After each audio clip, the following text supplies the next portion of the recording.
مساء الخير عليكم وكل سنة وانتم طيبين، ويا رب يكون عيد سعيد علينا كلنا. خلاص بقى بدأنا نستعد للعيد ونشوف هنروح فين. في اللي حابب يروح شرم الشيخ، واللي حابب يروح الغردقة، واللي حابب يروح دهب، وأماكن غيرهم كتير زي مرسى علم والجونة وسهل حشيش والأقصر وأسوان.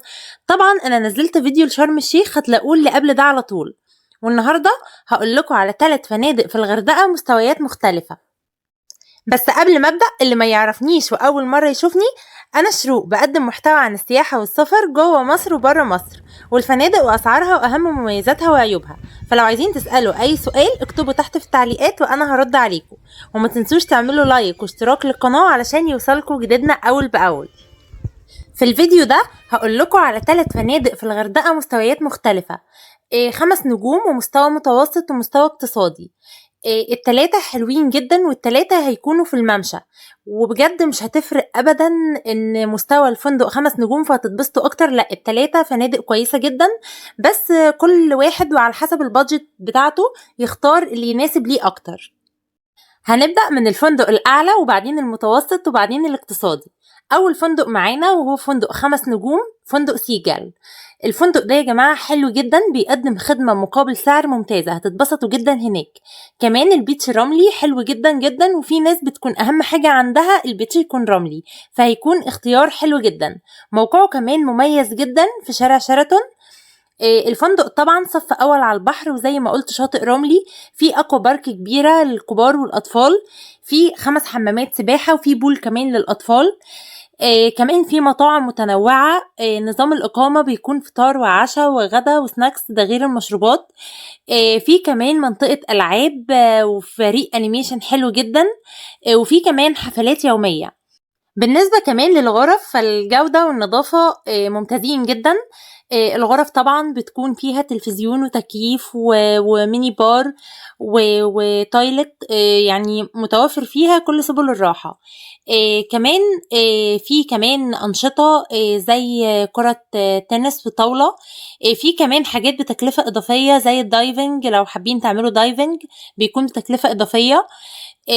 كمان الفندق يا جماعة موقعه حلو جدا، قريب من كل حاجة، فهيكون اختيار حلو جدا.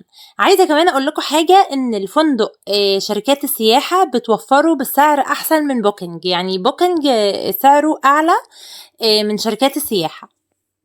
كمان نسيت اقول لكم ان سيجل فيه 5 مطاعم، ما بين مطاعم ايطالية وهندية وشرقية، والمطاعم الرئيسية طبعا. فالاكل هناك بيكون متنوع جدا وحلو جدا، وتجربة الفندق ده هتعجبكم جدا. وطبعا لو قررتوا تحجزوا مع شركة سياحة، لازم تتأكدوا ان الشركة ليها مقر على ارض الواقع ومرخصة علشان تتجنبوا اي نصب ممكن يحصل. طبعا الغردقة فيها خروجات وأنشطة كتير ممكن تتعمل، يعني مش هتقتصروا على الفندق بس، لا، في حاجات كتير قوي ممكن تعملوها وجزر ممكن تروحوها. هتلاقوا كمان على القناة أهم 3 حاجات تعملوها في الغردقة. هسيب لكم اللينك في الآي فوق، وهسيب لكم لينك الفيديو في الوصف تحت. تاني فندق معانا وهو مارلين إن أزر.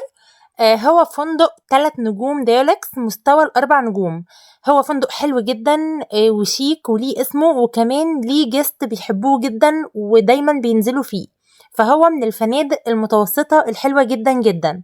الفندق كمان موقعه ممتاز جدا، لأنه بيكون في قلب الممشى وبيبعد عن المطار الغردقة 3 كيلو بس. كمان الفندق صف اول وليه شاطئ خاص بيه، الشاطئ رملي متميز جدا جدا، يعني الناس اللي بتحب الهدوء بقى والاستجمام كده وملهاش في الاكوا بارك قوي، فالفندق ده مفيش فيه اكوا بارك، بس بيتميز بالبيتش بتاعه. وبجد يعني هتكون تجربة حلوة جدا مقابل سعره.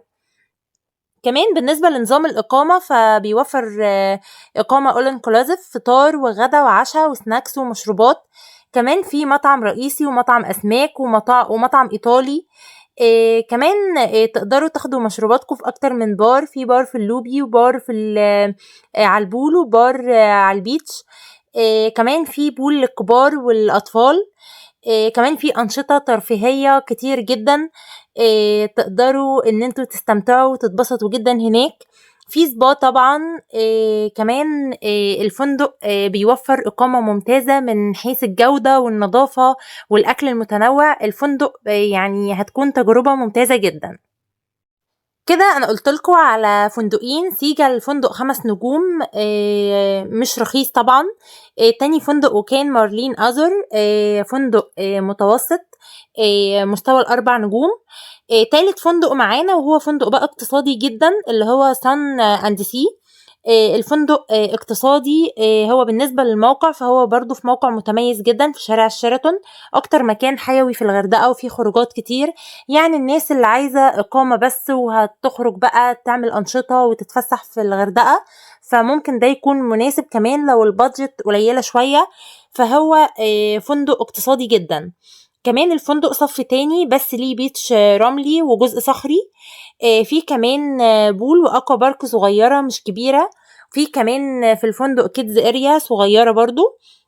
نظام الإقامة برضو بيكون all inclusive، فطار وغدا وعشاء ومشروبات وسناكس. الأكل مش متنوع، يعني بسيط شوية، بس القيمة اللي بيقدمها الفندق مقابل سعره فهي معقولة.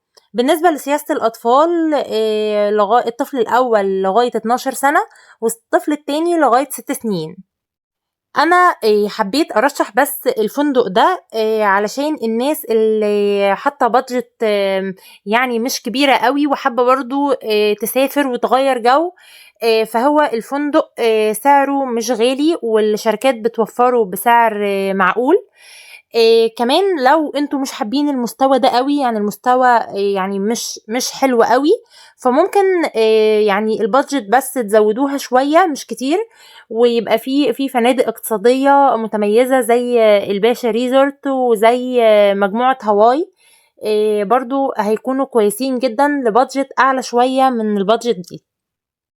وطبعا ما ينفعش تكونوا وصلتوا معانا لغاية هنا ويكونوا لسه ما عملتوش سبسكرايب ولايك للفيديو علشان تفيدوني وانتوا كمان تستفيدوا ويوصل لكم اكبر عدد من الفيديوهات لكل حد مهتم بالسياحة والفنادق واجمل الاماكن في مصر. فهتلاقوا فيديوهات كتير هنا حلوة على القناة ممكن تشوفوها. كمان هتلاقوا فيديوهات لافضل فنادق الغردقة وشرم الشيخ ودهب. كمان لو عايزين تسألوا اي سؤال عن اي فندق او لو حاطين بادجت معينة وعايزين ارشح لكم فندق معين، ممكن تسيبوا تعليقاتكم وانا هرد عليكم. عايزة كمان اقول لكم ان كل الفنادق اللي انا قلتها دي شركات السياحة بتوفرها بسعر كويس جدا. كمان ميزتها ان بتوفر انتقالات ذهاب وعودة فبيكون السعر احسن من بوكينج طبعا. بالنسبة للناس اللي جاية من بره مصر فطبعا بوكينج هيكون بالنسبة لكم احسن. كمان لو عايزين تسألوا عن اي حاجة سيبولي تعليقاتكم انا هرد عليكم.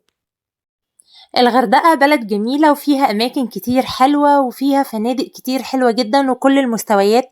كمان الخروجات هناك والأنشطة كتيرة جدا. أماكن الخروج كتيرة قوي. اللي حابب يعمل أنشطة بالنهار في حاجات تتعمل بالنهار كتير جدا، واللي حابب يخرج بالليل في أماكن للخروج برضو كتيرة قوي ممكن تعملوها. هتلاقوا فيديو لأهم حاجات تعملوها في الغردقة، شوفوها هيفيدكم برضو. ولسه كمان هنزل فيديوهات تانية كتير عن فنادق دهب في العيد وسهل حشيش والجونة. هينزل فيديوهات كتير فتابعوني عشان يوصلكوا كل جديد. كمان عايزة اقول لكم حاجة مهمة جدا، ان احنا هنا عندنا في قناة فكرة وسفرية بتكلم فيها عن السياحة والسفر سواء سياحة داخلية او خارجية وافضل الرحلات اللي ممكن تعملوها في مصر سواء بحر ابيض او بحر احمر وترشيحات الفنادق وافضل الرحلات واماكن الخروج. فلو مهتمين بالمحتوى ده وبتحبوا السفر ما تنسوش تعملوا اشتراك في القناة وتفعلوا زر الجرس علشان يوصلكوا جديدنا اول باول. ولو الفيديو عجبكم اعملوا لايك ومشاركة علشان يوصل لاكبر عدد من الناس. ويهمني جدا ان اعرف رأيكم في الكومنتس، ولو عندكم اي سؤال بخصوص السياحة والسفر سيبولي تعليقاتكم وانا هرد عليكم. وباي باي.